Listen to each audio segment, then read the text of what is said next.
கேவலப்படுத்துறதும் ராகுல் காந்தியை சிறுமைப்படுத்துறதும் மட்டுமே வேலையா வச்சு கடந்த 10 ஆண்டுகளாக மிக கடுமையா பண்ணி ராகுல் காந்தி அவர்களுடைய ஒவ்வொரு தோல்வி காங்கிரஸ் கட்சி எங்கே தோத்தாலும் சரி அது ராகுல் காந்தி மேல தலையில போட்டு அம்பாட்டுக்கு எதிர்த்து போயிட்டு இருந்தாங்க. ஆனால் ராகுல் காந்தி அவர்களை பொறுத்த மட்டும் அந்த எல்லா கடினமான காலத்தையும் உடைச்சு நொறுக்கி காங்கிரஸ் கட்சியை இன்று வெற்றி பாதையில கொண்டு போயிட்டு இருக்காரு. அதுக்கு முழு காரணம் என்ன கேட்டீங்கன்னா, ராகுல் காந்தி அவர்கள் சொல்றது என்ன கேட்டீங்கன்னா, நீங்க பூத் கமிட்டி அமைக்கிறது, நீங்க வட்டார கமிட்டி அமைக்கிறது, இந்த அமைப்பு ரீதியான பிரச்சனை கிடையாது. காங்கிரஸை பொறுத்த வரைக்கும் மக்களுடைய பிரச்சனையும் மக்கள் என்ன நினைக்கிறாங்கிறதையும் பிரதிபலிக்கின்ற கட்சியா மாறணும். மக்களுடைய பிரச்சனையை மையப்படுத்துற கட்சியா மாறலைன்னா, மக்களுடைய பிரச்சனைக்கு விடை கொடுக்கிற கட்சியா காங்கிரஸ் கட்சி மாறலைன்னா வாழ்க்கை ஃபுல்லாக அதை பேசிக்கிட்டோம். ஏன் இப்படி ஆயிடுச்சு, அது அப்படி ஆயிடுச்சு, அப்படி ஆயிடுச்சு. காங்கிரஸ் கட்சியை பொறுத்த மட்டும் காங்கிரஸ் கட்சியுடைய பொருளாதார பிரச்சனைகள்லாம் நிறைய இருக்கு. காங்கிரஸ் கட்சியில பணம் கிடையாது. காங்கிரஸ் கட்சி இன்னைக்கு இருக்க நிலைமையில எல்லா கட்சிகளும் ஏறக்குறைய 89 பேர் எம்பி பிஜேபியில் இருக்க எம்பிக்கள் காங்கிரஸ்ல இருந்தவங்க, காங்கிரஸ்ல மந்திரியா இருந்தவங்க பையங்க இங்க போயிட்டாங்க. சம்பாரிச்சவெல்லாம் காங்கிரஸ் விட்டு போயிட்டாங்க. காங்கிரஸ்ல இருக்கெல்லாம் தட்டுத்தடுமாறிட்டு இருக்க பார்ட்டியெல்லாம் வச்சு காங்கிரஸ் நடத்த முடியாது.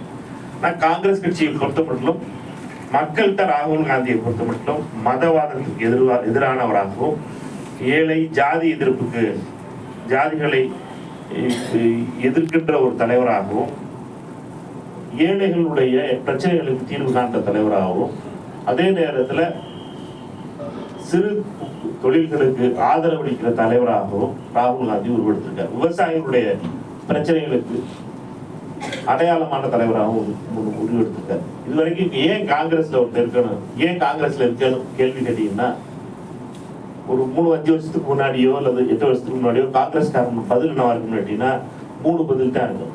எங்க அப்பா காங்கிரஸ்ல இருந்தா குடும்பம் காங்கிரஸ் குடும்பம், இந்திரா காந்தி, ராஜீவ் காந்தி, ராகுல் காந்தி, சோனியா காந்தி, இல்லைன்னா மூப்பனாரு அவங்கெல்லாம் அவரை பிடிக்கும், அதுக்காக காங்கிரஸ்ல வந்தோம்.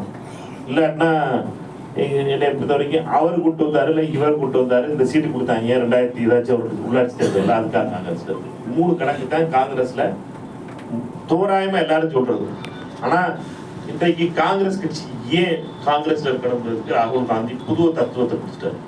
ராகுல் காந்தி அவர்களை பொறுத்த மட்டும் இந்தியா மத எதிர்ப்புக்கு எதிராக ஒரு இந்தியாவை, அன்பான இந்தியாவை உருவாக்கணும்னா காங்கிரஸ் கட்சி இருக்கும். ராகுல் காந்தி மதவாதத்தை எதிர்க்கிறதுக்கும் பிரிவினையை எதிர்க்கிறதுக்கும் ஒரே ஒரு அமைப்புனா அது காங்கிரஸ் கட்சி தான். அது எப்படி எதிர்க்க போகுதுன்னு கேட்டீங்கன்னா, அன்பால் எதிர்க்க போகுது. எல்லாரையும் சேர்த்து சொல்ல போது, யாரையும் வெளியில இறக்கி விட போறது இல்லை, யாரையும் அவமானப்படுத்த போறது இல்லை, யாரையும் கேவலப்படுத்த போறது இல்லை.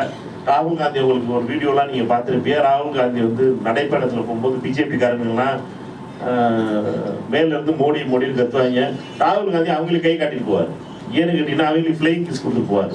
ஏன்னு கேட்டீங்கன்னா ராகுல் காந்தி சொல்றது என்னன்னா, அன்பால மட்டும்தான் அவர்களை சரி பண்ண முடியும். இவர்களை ரத்தி எடுத்துட்டு நீங்க அடிக்கிறதோ அவனை திருப்பி அடிச்சு திருத்தவர முடியாது. உன்னை பொறுத்த வரைக்கும் உனக்கு ஒரு பைத்தியம் பிடிச்சிருக்கு, அந்த பைத்தியத்தை இறக்கணும்னா அதை நீங்க அவனோட அன்பால தான் கொண்டு வர முடியும் ராகுல் காந்தி நினைக்கிறார். இந்த தத்துவத்தை ராகுல் காந்தி மிக கடுமையான அளவில் காங்கிரஸ் கட்சியை கொண்டு வரணும்னு நினைக்கிறாரு. காங்கிரஸ் கட்சி அன்பினால் ஒரு காங்கிரஸ் கட்சியா உருவாகணும், ஆணவமும் அகங்காரமும் உள்ள கட்சியா இருக்கக்கூடாது அப்படிங்கிறது ரொம்ப தெளிவா இருக்கு. 2வது, ஏழை மக்களுடைய வாழ்வை ஒவ்வொரு ஏழ்மையை ஒழிக்கணும் இந்தியா சொல்லிக்கிட்டே இருக்கோம். ஆனா 180 கோடி பேரா இருக்கும்போது இந்திரா காந்தி அம்மா அதை சொன்னாங்க, ஏழ்மையை ஒழிக்கணும் அப்படின்னு. இப்ப 140 கோடி பேர் ஆச்சு. ஆனா இன்னும் ஏழ்மையை ஒழிச்சவாடா இல்ல. ஏன்னு கேட்டீங்கன்னா, இந்தியாவில் இன்னும் 80 கோடி பேர் ரேஷன் கடை நம்பி வந்துட்டு தான் இருக்காங்க. ரேஷன் கடையில அரிசி வாங்கி சாப்பிட்டு தான் 80 கோடி பேர் இருக்காங்க, 140 கோடி பேர். அப்படிப்பட்ட ஏழ்மையான நாடா இருக்கு இந்த நாடு. ஏன்னு கேட்டீங்கன்னா, மக்களுடைய கையில பணம் இல்லை, வேலை வாய்ப்பு இல்லை, பணம் இல்லை. அதுக்கு என்ன பண்ணலாம்? ராகுல் காந்தி அவருடைய தத்துவம் என்ன அப்படின்னா, யார் பெரும் பணக்காரங்களும் இந்தியாவில் உருவாகிட்டாங்க, அதானி அம்பானி மாதிரி பெரும் பணக்காரங்களும் இருக்காங்க. அவர்களை பொறுத்த மட்டும் அவர்கள் லாபம் சம்பாதிக்கிறது நம்ம ஒன்று குறையெல்லாம் சொல்லலை, சம்பாதிக்கணும், நல்லபடியாக சம்பாதிக்கணும். ஆனால் அவர்கள்ட்ட இருக்கிற லாபத்துல இருந்து டாக்ஸ் போட்டு நம்மளை பொறுத்த வரைக்கும் ஏழை எளிய மக்களுடைய கையில் பணம் கொடுக்கணும். இதுதான் ராகுல் காந்தி அவருடைய தத்துவம். ஏழை குறைந்தபட்சம் ஒரு குடும்பத்துக்கு எவ்வளவு தேவை? 6000 ரூபாய் 2019 பிளானிங் கமிஷனும் மற்ற கணக்குன்னு சொன்னது என்னன்னா, ஒரு நாளைக்கு 200 ரூபா இருந்தா அவன் குடும்பத்தை நல்லா நடத்தலாம்னா. இப்ப என்ன சொல்றாங்க கேட்டீங்கன்னா 300 ரூபா இருக்கணும்ல. ஒரு குடும்பத்தை நடத்தணும்னா 5 வருஷம் கழிச்சு 300 ரூபா இருக்கணும். குடும்பம் இருந்தா தான் அந்த குடும்பம் ஒழுங்காக சாப்பிட்டு நிம்மதியா இருக்க முடியும். அதுக்காகத்தான் ராகுல் காந்தி அவர்கள் 8500 ரூபா மாசம் பெண்களுக்கு கொடுப்போம்னு சொன்னது என்னன்னு கேட்டீங்கன்னா, பெண் யாருக்கெல்லாம் அந்த வருமானம் இல்லையோ அவங்க கையில பணம் கொடுக்கணும், அரசாங்கம் பணம் கொடுக்கணும் அப்படிங்கிற ஏழ்மையை ஒழிப்பதற்காக, ஏழ்மை இல்லாத நாடா இந்த நாடை மாற்றணும் அப்படிங்கிறதுக்கான ஒரு முக்கியமான முன்னெடுப்பு அந்த இடம்.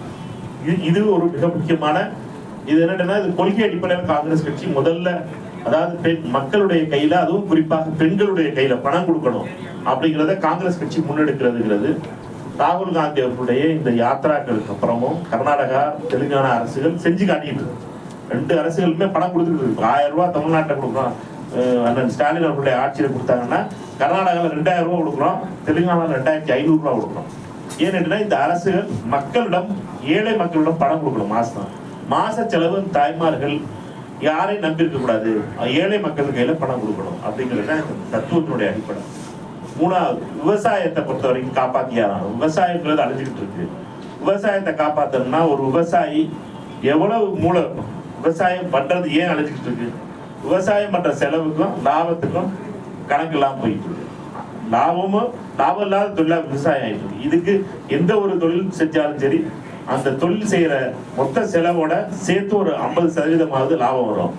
அந்த லாபம் விவசாயத்துக்கு வரணும். அதற்கு MSP சட்டத்தை கொண்டு வரணும்னு ராகுல் காந்தி அவர்கள் சொல்றாரு. இந்த மைய கருத்துக்களை வச்சுதான் காங்கிரஸ் கட்சி இப்ப போய்கிட்டு இருக்கு. அதோட முக்கியமானது கேஸ்ட் சென்சஸ், ஜாதிய கணக்கெடுப்பு.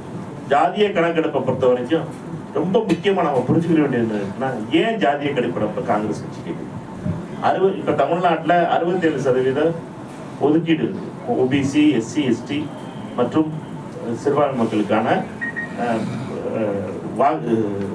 இடஒதுக்கீடுங்கிறது 67% இருக்கு. காங்கிரஸ் கட்சி அகில இந்திய அளவில் 50% இருக்கு.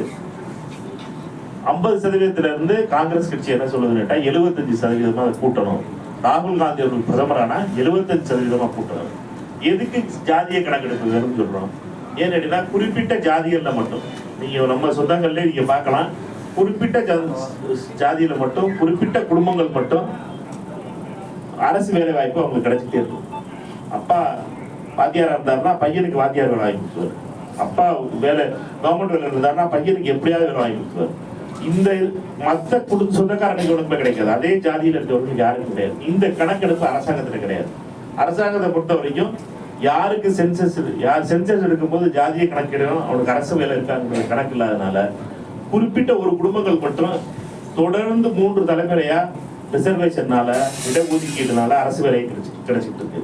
மற்ற குடும்பங்களுக்கு கிடைக்கல. அதே மாதிரி சிறு கம்யூனிட்டிஸ், இப்போ யாதவர்களா இருக்கட்டும், ஆசாரியா இருக்கட்டும், அல்லது செட்டியாரா இருக்கட்டும், அல்லது உத்தரையரா இருக்கட்டும், இது மாதிரி எண்ணிக்கையில சிறுமையா இருக்க பல பகுதியில் சிறு கணக்கா இருக்கு. ஒரு தொகுதியில் நிறைய இருக்கலாம். மொத்த கணக்குல பாத்தீங்கன்னா சின்ன கம்யூனிட்டிஸா, மைனாரிட்டி கம்யூனிட்டிஸா இருக்கு. கம்யூனிட்டிகளுக்கு ரெப்ரசன்டேஷனே கிடையாது. அவர்களுக்கு இடஒதுக்கீடுல இடம் கிடையாது.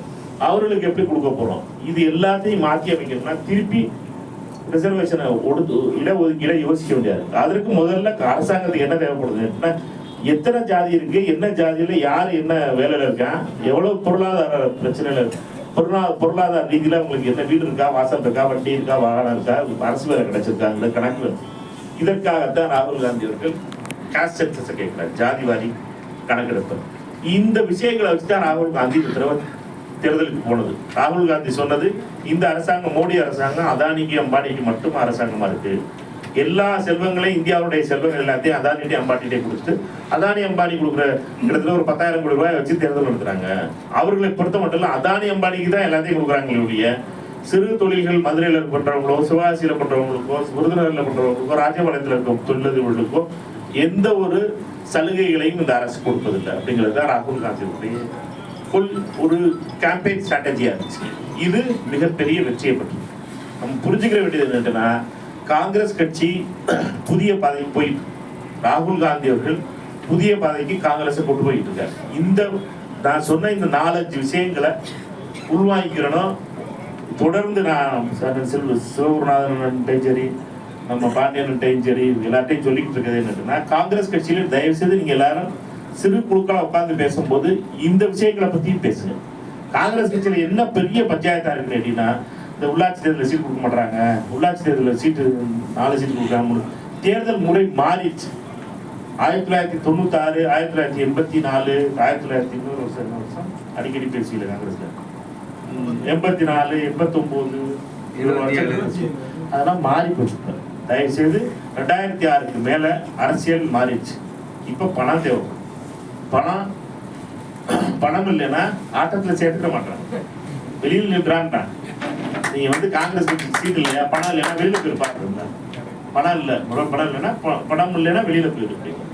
அரசியல் மாறிடுச்சு. நீங்க இந்த இதை புரியாம காங்கிரஸ் கட்சியில நம்ம திருப்பி திருப்பி திருப்பி திருப்பி இந்த புண்ணை சொல்லி விட்டுறாப்புல இருக்க புண்ணை சொரிஞ்சு போது சுகமா இருக்கானா, புண்ணு இருக்கும் போது அதை சொரிஞ்சுக்கிட்டே வச்சுக்கலாம், சுகமா இருக்கும். அந்த அது அந்த அந்த சுகம் மாதிரி வேற சுகமே இருக்காது. ஆனா என்ன கால் எடுக்கிற நிலைமைக்கு வந்துடும் அந்த புண்ணை சொரிஞ்சுக்கிட்டே இருக்கீங்க. அதனால தயவு செய்து திருப்பி திருப்பி திருப்பி இந்த யோசனைக்கே போகாது. ஏன் பக்கத்துல இருக்க கூட்டணி கட்சிகளை வந்து இவங்களை இப்படி பண்ணணும், அவங்ககிட்ட கொடுக்குறது நியாயம் இல்லை. இந்த பஞ்சாயத்துக்கு உங்களுக்கு பலம் இருக்கு. உங்களோட ஒரே பலம் என்ன தெரியும்? பலம் தான். உங்களுடைய பலம் என்னன்னா ராகுல் காந்தி தான் பலம். எதுக்காக அவங்களோட கூட்டணி வைக்கணும்னு நினைக்கிறாங்க அவங்க? ராகுல் காந்திக்கு ஊர்ல இருக்கிற எல்லாரும், தமிழ்நாட்டில் இருக்கிற எல்லாரும் ராகுல் காந்தி நல்லவே நினைக்கிறேன், சாமானிய மக்கள் நினைக்கிறேன். அதுக்காக கூட்டணி வந்து மாணிக்கத்தாவருக்கோ அல்லது அண்ணன் அசோகன் நினைச்சு பார்த்தாலாம் கூட்டணிலாம் வைக்கல. மாநில தலைவர்களை பார்த்தா யாருமே கூட்டணி வைக்கல. அவங்க பேசுறதுனாட்டா காங்கிரஸ் கட்சிக்குன்னு 6-7% ஓட்டு இருக்கு. இது போக ராகுல் காந்திக்கு 10-30 தமிழ்நாட்டில் வந்து பார்த்தீங்கன்னா அதிகமான ஆதரவு இருக்கு. காங்கிரஸ் கட்சியில கூட்டணி இருக்கு. இதை ரொம்ப தெளிவா புரிஞ்சுக்கணும். ஆனா காங்கிரஸ் கட்சிக்கு பார்த்தீங்கன்னா 6-7% தான் ஓட்டு இருக்கு. காங்கிரஸ் தலைவர் ராகுல் காந்தி பிரதமர் ஆகணும்னா தந்தி டிவி சொல்றேன் 76% ஆதரவு இருக்கு. அது எப்படி? காங்கிரஸ் கட்சிக்கு 7% வாக்கு தான் இருக்கு. ஆனா காங்கிரஸ் கட்சியோட தலைவர் பிரதமர் ஆகணும்னா 76%. அது எப்படி வருது? ஏன்னு கட்சிக்கு அப்பாற்பட்டு பொதுமக்களுக்கு ராகுல் காந்தி தான் நம்பிக்கையா தெரியுது. நம்ம புரிஞ்சுக்கிற வேண்டியது, ராகுல் காந்தியை முன்னெடுக்காம இந்த கட்சி நம்மளுடைய பலத்தை கூட்ட முடியாது. ஒண்ணு, பலத்தை கூட்டாம நம்மளை பொறுத்த வரைக்கும் நம்மளுடைய எதிர்காலங்கிறது இல்ல. இப்ப என்ன, மோடியை பொறுத்த வரைக்கும் 26% மக்கள் தான் ஆதரிக்கிறாங்க. ஆனா இந்த 26%-த்தையும் மோடியை போட்டு இவங்க உருட்டுருக்கு. இந்த அண்ணாமலையும் தமிழிசையும் சேர்ந்து அவ்வளவு உருட்டு இருக்காங்க. ஏன்னா மோடி அதாக்கா, மோடி இதை பண்ணிட்டு அதாக்கா பாருங்க. திருப்பி 20ஆம் தேதி மோடி திருப்பி இங்க ஊருக்கு வரானா பாத்தி வந்தே பாரத ஆரம்பிச்சு. ஏன்னா மோடியை பொறுத்த வரைக்கும் மோடியை பிராண்டா தமிழ்நாட்டை திருப்பி திருப்பி காட்டணும்னு நினைக்கிறாங்க. மோடியை வச்சுதான் பாஜக வளர்க்க முடியும்னு நினைக்கிறாங்க. அதனால தயவு செய்து நீங்க எல்லாரும் ராகுல் காந்தி தான் நம்மளுடைய தலைவர். எப்படி பெருந்தலைவர் காமராஜர் நம்ம நினைச்சிருந்தோமோ, காமராஜருக்கு அப்புறம் இந்திரா காந்தியை நினைச்சிருந்தோமோ, ராஜீவ் காந்தியை நினைச்சிருந்தோம், சோனியா காந்தி நினைச்சோம். ராகுல் காந்தியை முன்னிறுத்தாம காங்கிரஸ் கட்சிக்கு எதிர்காலங்கிறது நமக்கு வாங்கணும்னு நினைச்சோம்னா கஷ்டம். அதனால தயவு செய்து நீங்க எல்லாரும் யோசிக்க வேண்டிய ஒரே விஷயம், நீங்க எந்த இடத்துல இருந்தாலும் சரி, எந்த ஒரு விஷயத்துல இருந்தாலும் சரி, ராகுல் காந்தி சொல்றதையும், ராகுல் காந்தி பேசுறதையும், ராகுல் காந்தியோட வீடியோவையும், ராகுல் காந்தியுடைய பதிவுகளையும் மற்றவர்களுக்கு அனுப்புறதும், அதை முன்னிலைப்படுத்துறதும் ரொம்ப முக்கியமானது. காங்கிரஸ் கட்சியை பொறுத்த வரைக்கும் இப்ப மற்ற கட்சிக்காரர்கள்லாம் ராகுல் காந்தியை போன்றாங்க. ராகுல் காந்தியுடைய அதனாலதான் காங்கிரஸ் கட்சிக்கு 10 சீட் எதுக்கு கொடுக்குறாங்க? காங்கிரஸ் கட்சி ஒன்றும் பெருசாலாம் இங்க பண்ணல தமிழ்நாட்டில். ஆனா காங்கிரஸ் கட்சியை பொறுத்த வரைக்கும் 10 சீட் ஏன் வாங்க முடியும்? பாண்டிச்சேரிக்கு சேர்த்து. ஏன்னா ராகுல் காந்தி தேவை. இந்த பார்லிமெண்ட் எலெக்ஷனுக்கு திமுக மற்ற கூட்டணி கட்சிகளுக்கு ராகுல் காந்தி தேவை. ராகுல் காந்தி தேவைன்னு வீடியோ